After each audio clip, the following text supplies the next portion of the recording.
Motor সাইকেলে খাওয়া দাওয়া, ব্যায়াম করা, শেভ করা, এমনকি প্রত্যেকটা মানুষের দৈনন্দিন জীবনে যতগুলো কাজ আছে সবগুলো কাজ এই মোটর সাইকেলেই সে করতে পারে। সবাই বলে বয়স বাড়ে, আমি বলি কমে রে, আমি বলি কমে। হ্যাঁ দর্শক, আমার পাশে যাকে দেখতে পাচ্ছেন তিনি অনেক প্রতিভার অধিকারী। তার বয়স আনুমানিক 70-এর কাছাকাছি, কিন্তু তার কাছে 70 মানে একটি সংখ্যা মাত্র। যে কিনা মোটর সাইকেলে খাওয়া দাওয়া, ব্যায়াম করা, শেভ করা, এমনকি প্রত্যেকটা মানুষের দৈনন্দিন জীবনে যতগুলো কাজ আছে সবগুলো কাজ এই মোটর সাইকেলেই সে করতে পারে। রাজাক ভাই, আমি কি বেশি বলে ফেললাম নাকি কম হয়ে গেছে? ঠিকই বলেছো, কমই বলছো।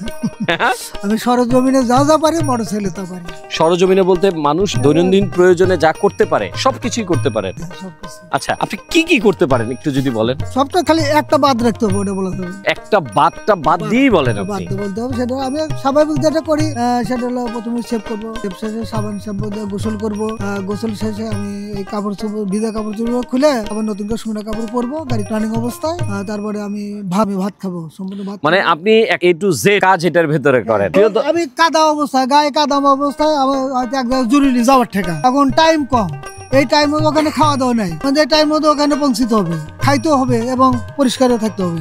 তখন আমি কি করবো, কাপড় চোপড় তুলবো, সাবান সাবুনে এক বালতি পানি না খাবার পিছনে বাঁধে না আমি রওনা দেবো। এই টাইমের মধ্যে আমার গোসল হয়ে যাবে, খাওয়া দাওয়া হয়ে যাবে, ওখানে পৌঁছে হয়ে যাবে। আচ্ছা, এই কাজটা আপনি রপ্ত করেছেন কতদিনে বা কিভাবে রপ্ত করলেন? এটা আমি ধীরে ধীরে শুরু করেছিলাম 2003 থেকে। 2003 থেকে ওদিকে 2005-এ প্রথম পত্রিকায় নিউজ করে, তারপর 2006-এ প্রথম চ্যানেল হয় আমার খেলা দেখা। এভাবে অনেকগুলো চ্যানেল আমার খেলা দেখেছে।